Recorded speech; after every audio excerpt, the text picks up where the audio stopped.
Governor Jim Hunt, we have been friends almost, gosh, I'm embarrassed by this, almost 35 years. And he and Carolyn and Hillary and I shared a lot of experiences going all the way back to the late 1970s. I believe he's one of the best governors America's had in the last 15 years. I want to thank Senator Kay Hagan for being here and for her leadership. And Congressman David Price and his wife Lisa have been friends of ours for a long time. Former Congressman Bob Etheridge. Thank you, Governor Bev Perdue. And thank you, Lieutenant Governor Walter Dalton, and good luck in that election. We need you to win. Senator Dan Blue, thank you for the help you gave me 20 years ago, and thanks for still being here. And I want to thank Mayor Nancy McFarland, the Raleigh Parks and Recreation Department, and the St. Augustine Marching Band for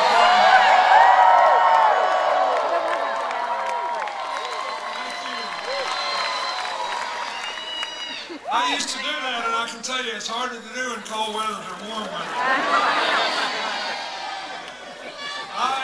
There are a lot of people here trying to help the president get reelected, but when I was just back in the tent there, I looked up and saw my friend, the great pro basketball player Derek Fisher, who came all the way to North Carolina to help President Obama. Thank you very much.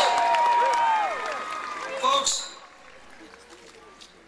the hour is late, but you can still make a difference in this election. North Carolina can once again support Barack Obama. And, you know, we had a pretty good convention here not very long ago. And I had the honor to speak and make the case for President Obama. But I've been listening to all this back and forth. And I hope that I have some credibility with the people of this state on jobs and incomes and education and getting rid of deficits and bringing the national debt down.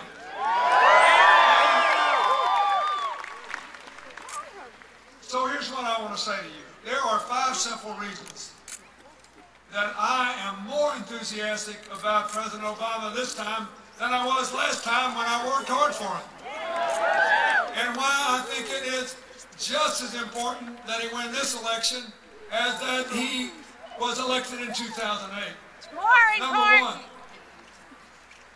he's got the right philosophy. You saw him working after Hurricane Sandy when he left the campaign trail and worked with the Republican governor of New Jersey, the Democratic governors of New York and Connecticut, the independent mayor of New York City. He was so impressed, he endorsed him for president.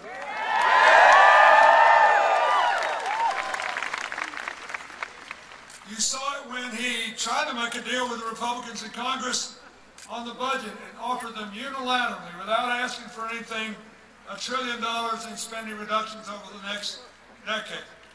They said no. But he said the door's still open.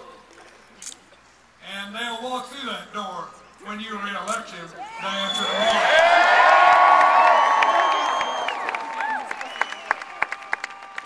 He knows that politics is about other people, not about power, not about ideology. He knows that a philosophy of we're all in this together is a heck of a lot better than you're on your own. And not just when natural disaster strikes. I mean, look, I spend a lot of time now in my foundation. I get support from Democrats and Republicans and independents, and half the time we're working in America or somewhere around the world, I don't even know what the politics of the people who are helping me are, because they all have one thing in common. They want to make a difference. And when you really want to make a difference in other people's lives, instead of lift your own position, you leave your ideological baggage at the door and you work on what's good for people. You cooperate and you keep score in the only way that matters. Are people better off when you quit than when you started? Do children have a brighter future? Are things coming together instead of being torn apart? If you look at Raleigh, if you look at the stunning long-term success of this area. It is symbolized by the research triangle, by cooperation between business and government and the university system, by all these foundations and everybody working together. That's what works. There's a reason Orlando, Florida has 100 computer simulation companies, because the government and the private sector work together to do that. The University of Central Florida changes the curriculum every semester to put people in the jobs that are open. There's a reason San Diego, California is the human genome research capital of the world. Same deal. Public, private, foundation, people working together. Ever since the Tea Party took over the Republican Party,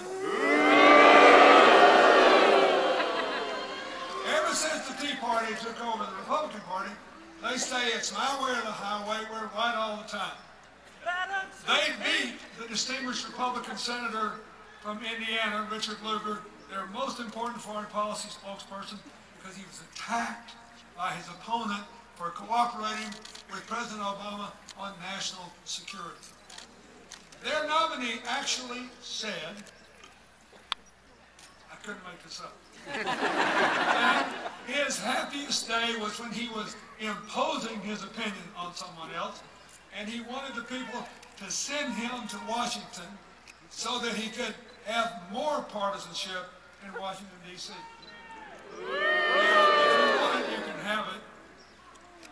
The people of Indiana don't want it. Congressman Joe Donnelly, his opponent, was ahead by 11 points in the most recent vote.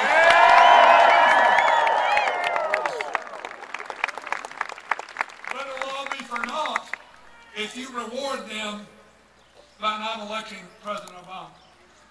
If you want cooperation over conflict, if you want people to walk through the same door and sit down at the same table and behave like grown-ups, you have to re-elect President Obama.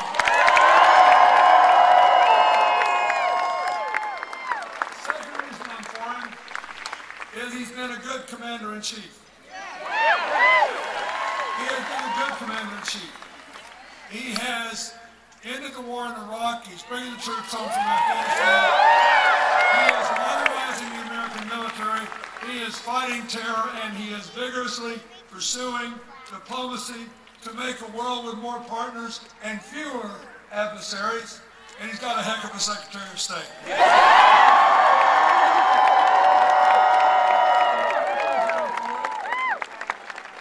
The third reason I'm for him is, and this is one of the big two issues in the election, really, is that he was dealt a tough hand. You remember in 2007 and 2008, when the primary campaigns were going on, and then Senator Obama, and Senator Clinton, and Senator Biden, and others crossed this country for 2 years, talking about what we had to do because the economy already was so weak. Flat wages, rising poverty, no new jobs. We were already, with trickle-down economics, in the dumps. They did just what Governor Romney wants to do again. Had big tax cuts for upper-income people, cut back on everything else, weaker regulation on Wall Street. And what happened? In 7 years, from the end of the little dot-com crash till the big crash in 2008. In 7 years, they had 2.6 million private sector jobs. Not counting the crash against President Bush. Then what happened? 6 weeks before the presidential election, the crash occurs. The biggest crash since the Great Depression. For a brief period, we had bipartisanship again. President Bush and his Treasury Secretary asked the Congress not to let the financial system fail. John McCain and Barack Obama went back and did the right thing for our country, even though I knew it was politically unpopular. Then President Obama had to do it again. And he put a floor under the crash. He stopped it from becoming a depression. And he did it in a way that required all those loans to be paid back with interest. You've been paid back. You made a profit on saving the financial institutions of the country. But then we began the long slide back. We have been clawing and clamming our way back. For 33 months, we have gained jobs. Now keep in mind, under trickle-down economics, you got 2.6 million jobs in 7 years. In 33 months, under Obama's economic policy of invest and grow, 5.5 million jobs, more than twice as many.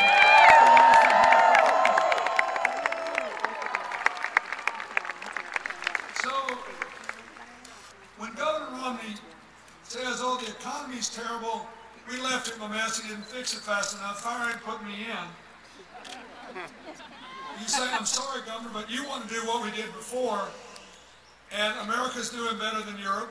America's doing better than we did before the crash under trickle down. And we're just getting warmed up. We're going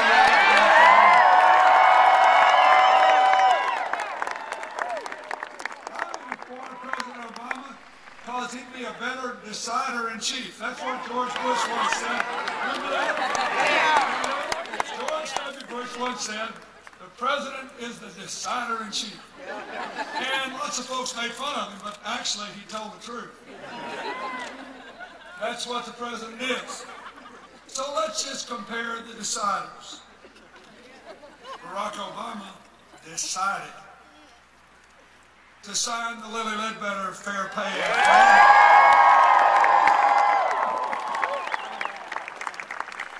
Which, by the way, is not just a women's issue. Anybody like me that grew up in a house where you had a working mother and a working father knows that any man with half good sense wants his wife to be paid an equal amount for the same work because it makes raising the kids a whole lot easier. And it's good for the country. Well, Governor Romney, who keeps telling us how decisive he is. Hey, I look like a president. I act like a president. I talk like a president. You don't walk like a president.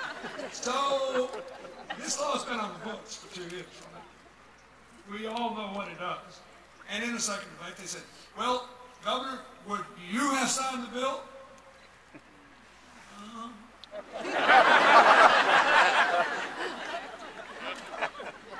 I had a bunch of binders with women's names. Let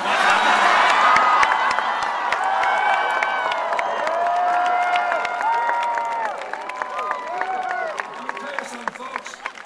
In the next 4 years, the President of the United States is going to make a heck of a lot harder decisions than answering yes or no to whether you would have signed a bill that's already on the books. That's another reason I want Barack Obama to be the next president.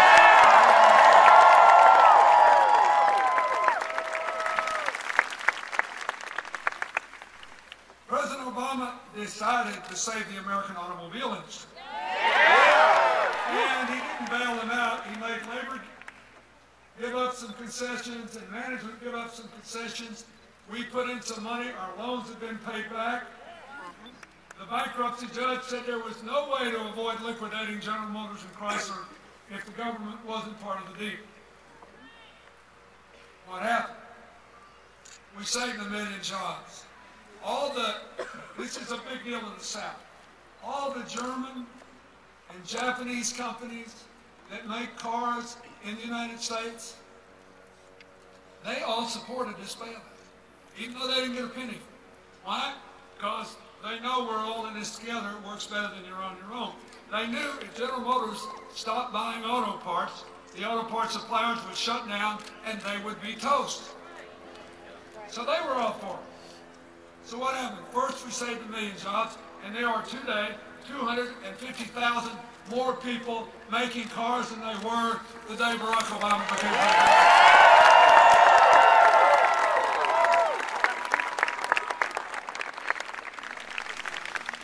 Governor Romney was against it. He made a decision. It was the wrong one, but he made a decision. And then, in this sort of extreme makeover, he has been tying himself in knots trying to say he didn't say what he clearly said. I told somebody the other day, He had tied himself in so many knots trying to wiggle out of this auto deal because in Ohio, 1 in 8 jobs is tied to cars, that he has been offered a job as the chief contortionist at the Cirque du Soleil.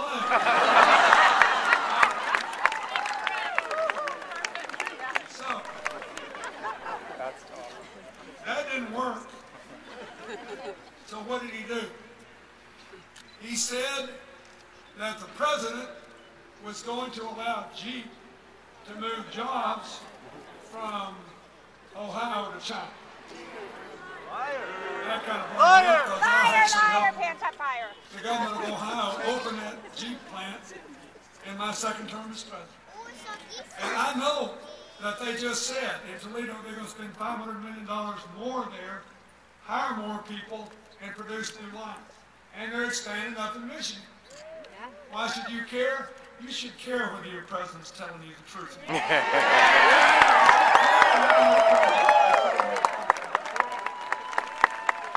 So anyway,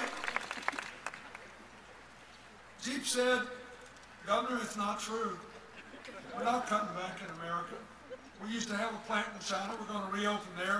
It costs Jeeps way too much money for us to push them and produce them in America and put them on a ship and sell them over there. Freight costs is too much. But we're building up in America.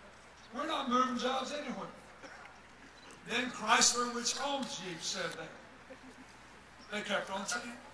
Then even General Motors got out of the act. The head of General Motors said, stop this. We are not having this. Chrysler is building up jobs in America.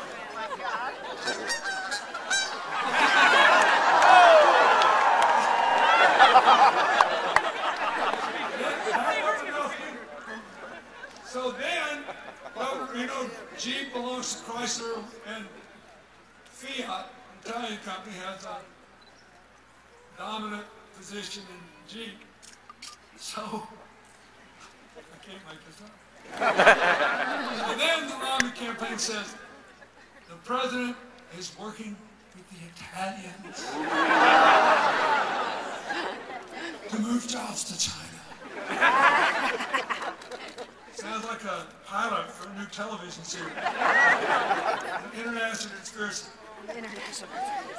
It's bad enough that he wouldn't support the president's immigration reform so we could let young people from Latin America and North Africa and the Middle East stay here if they serve in the military and go to college. Now they're going after the Italians? I give him that. You know, next week will be the Irish and I'll be toast. Now, when I was a kid, and I got caught with my hand in the cookie jar, I turned red in the face and I took my hand out of the cookie jar before my mother whipped me. Governor Romney gets his hand caught in the cookie jar. He just digs down for more cookies. This is unbelievable. So after they got rebuked by General Motors, rebuked by Chrysler, rebuked by Jeep, they put this charge on the air and they increased the ad buy. Because they think, what the heck? Who cares whether it's true or not? People are scared to death about losing their jobs. We got more money than the Democrats do. We got all this secret super PAC money. All these people that are going to get these big handouts and tax cuts when we get elected. We'll just scare the living daylights out of people. In the beginning, it worked for a day or two. You got people in the planes coming up saying, are you moving our jobs to China? I want a president who will decide to level with the American people and not try to terrify them with false charges. I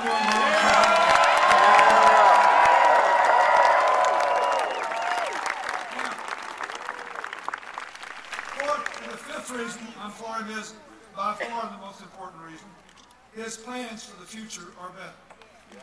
And basically, he's asking us to do three things together. He said we need to increase our investments in the kind of things that built the research climate the 21st century way. We need to invest in a modern infrastructure, including faster computer download speeds with modern rural broadband all across America so people in rural America can make a living in the 21st century. We need to invest in modern manufacturing.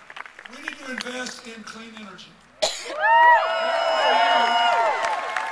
More than 110,000 people making a living in the solar industry in America, more than 75,000 making a living in the wind industry. He says, and it's just the beginning, we rank first or second in the world in the capacity to generate energy from the sun and the wind. On a spring day that was particularly sunny in Germany, a country 1/4 our size where the sun shines on average as much as it does in London, not much. Not very much. They generated enough solar power last spring to equate to 20 nuclear power plants. And it's given the country 300,000 jobs. Now keep in mind, they're 1/4 our population with about 1/2 our capacity. We should have over 1 million jobs. And Barack Obama has helped us to move back into the lead in this important technology. And Romney, he wants to get rid of it. You should vote for him. If you don't, you should vote for President Obama. He wants to invest in all these new areas where we can generate jobs. Then he wants to educate people to take the jobs. Not just four-year college degrees. He wants non-college educated, middle-aged workers who hadn't had a pay raise in 4 or 5 years to be able to go back to school and get a job where they can be part of the 21st century economy.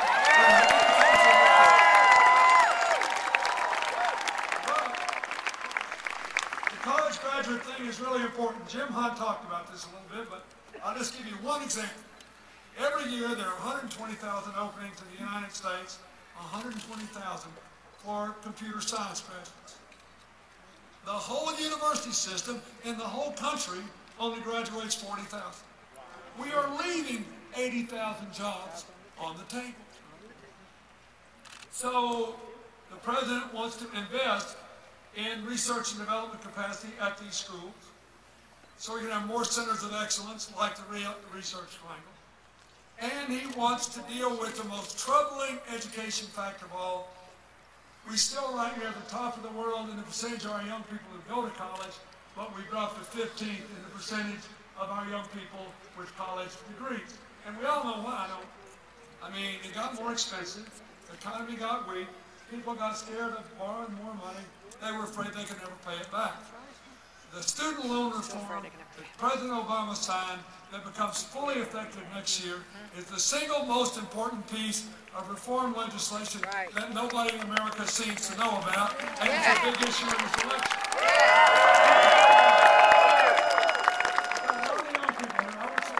Here's what it does.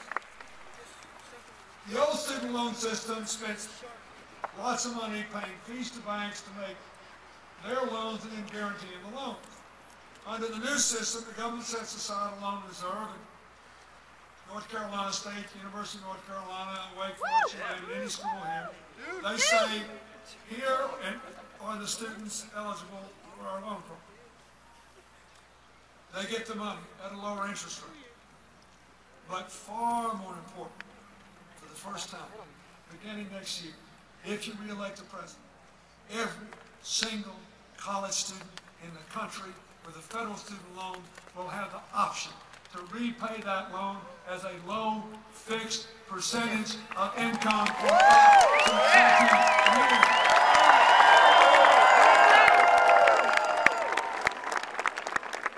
Think of this. This means nobody will ever have to drop out of college again because they're scared they can't repay their loan. And believe it or not, it's $60 billion cheaper over 10 years than the old system. So the Congress voted, I see Bob Essex nodding his head up and down, the Congress voted to take that money and guarantee increases in Pell Grants for a decade to keep up with inflation, and to make sure that the Hope Scholarship tax credit that started when I was president, and all the other middle class tax credits to help people pay for their kids' education are maintained. Now, What's the Romney position? You What's are not that? going to believe it. But I couldn't make it. The Romney position is we're going to have to cut all that investment in education and cut all that investment in new technology to pay for these humongous tax cuts for high-income people, because I know it'll work this time. It hasn't worked in decades. It's going to work this time. He wants to repeal that too. I'm getting it. He wants to repeal the student loan law, give the $60 billion back to the banks, raise the cost of student loans, and make them harder to repay by ending your ability to limit your repayment to a low fixed percentage of your income, which means we will continue to drop in the international rankings and the percentage of our kids with degrees. It's a recipe for disaster. It's a triumph of ideology over evidence. The evidence is if you give more kids so they can repay their loans, they will repay them, they will save the taxpayers money by repaying them, and they will acquire the ability to make a much better living. Why would we repeal it? If you want evidence of what works over ideology and following the money, you better vote to re-elect Barack Obama.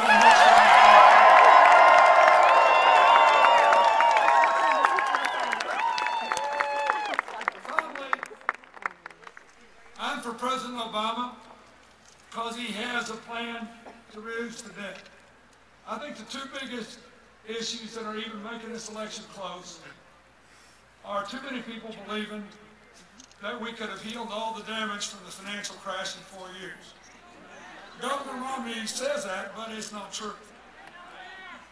Every expert in the world on financial crisis has pointed out that one as bad as the one we suffered normally take 10 years to get over. So I called one of them, Professor Kenneth Rogoff at Harvard, who won the Nobel Prize, and he said, yeah, that's right, they take about 10 years. I said, can we beat this? He said, yeah, this is America, we can beat this if we do the right things. We can beat this. All right. I said, could anybody have brought us back in 4 years? He said, no way, no how, no serious person would even think that was true. The president has outperformed Europe. He outperformed his predecessor. He deserves a chance to finish the job.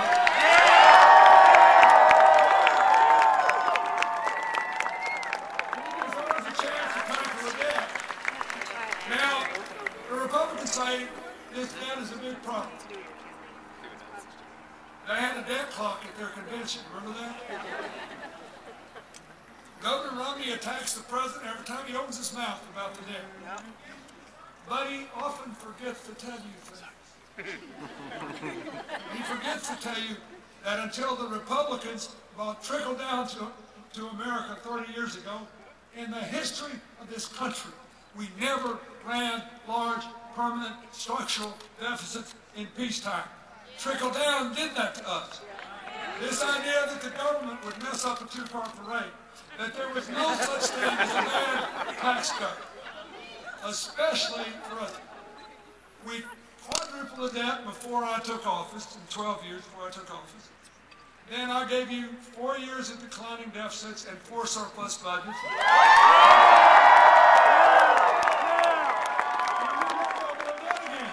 He just wants all the voters to forget about that and say, oh, look how much it went up under Obama. Let me tell you something. You ought to try it. If you take office in the middle of a financial crash where nobody's making a living, the tax revenues will go down and your costs will go up, paying for unemployment and feeding your neighbor's kids. And it's what we ought to do. Yeah, the president did that stimulus. You know what the stimulus went for? 36% to a $3,600 tax cut for 98% of the American people. About a third of it for aid to state and local governments so they wouldn't have to lay off so many teachers and police officers and firefighters and nurses. And a third of it to create some jobs for the future. The president has a budget. That will reduce the debt $4 trillion. Meets the first test of every budget, arithmetic. $2 in tax cuts, spending cuts for every $1 in tax increases, all paid for by those of us, I love saying this, never had a nickel left for White House. By those of us who got the economic benefits of the last decade and got the benefit of the tax cuts of the last decade, all they're asking us to do is to kick in a little so we can deal with this terrible debt. It's what the Simpson-Bowles Commission recommends. Okay, so Romney says this is a terrible idea. So, where's his budget? See me about that after the election. Well, the first thing, don't forget, Governor Romney wants to cut taxes $5 trillion on top of the debt we have. 20% across the board, with 60% going to the most fortunate American.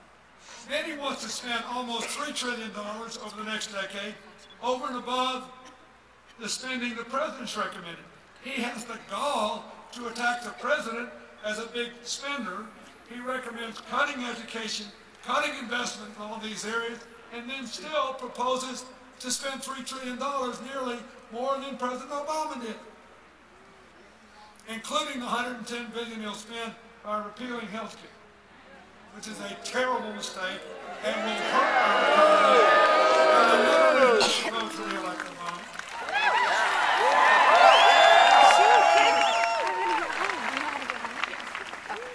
So he's going to cut all this other stuff, but he won't show you the numbers because they don't add up. He can't even get us back to zero. But let's just assume that he could, with all these cuts, get us back the $5 trillion in tax cuts and the $3 trillion in spending. He still would not have paid down 1 red cent on the debt. Not one. So how are you going to do it? See me about that after the election. Business guy. You don't need to see my business plan. I'm a business guy. Obama's terrible. Obama will do that. And besides, he says, when I'm elected, people will be so ecstatic that America will get 12 million jobs in the next 4 years. Now I know it just slipped his mind. Or, as President Obama says, you know, we've got this huge public health epidemic in America with this raging virus called amnesia. And there's so much money from secret sources behind it that it's everywhere in the atmosphere, so we're all vulnerable to it, and maybe he just got a little case of his own condition. But he forgot to tell you that just a few days before he made the 12 million job promise, an independent business forecaster, no politics, an independent business forecaster, Moody's Analytics, said that in the next 4 years, the American economy will produce 12 million jobs based on the changes that have already been made by President Obama if we do not mess it up.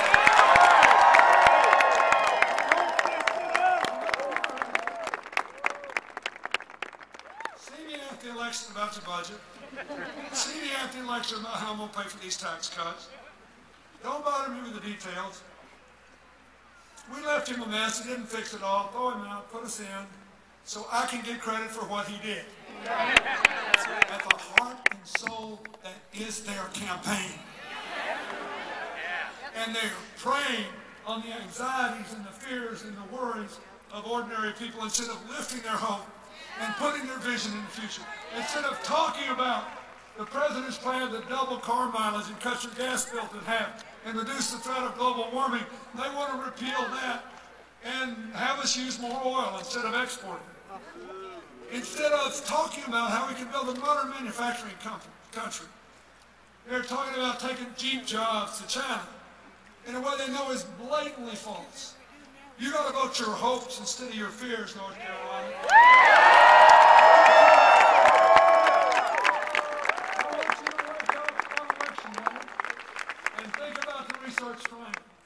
Think about what works in Raleigh. Think about what works in Charlotte. Think about how you could bring that to every nook and cranny of this state. Think about how you can bring the benefits of the modern economy to the rural parts of the state. Think about how you can bring it to people who have lost their jobs and don't have college degrees and need to be part of the modern economy. And I'll tell you how you'll do it. You'll do it through cooperation, not through conflict. You do it by shooting straight with people, not by giving them false ads. You'll do it by giving them a budget based on arithmetic. And you'll do it by investing so we grow the economy from the middle out and the bottom up, not from the top down. We are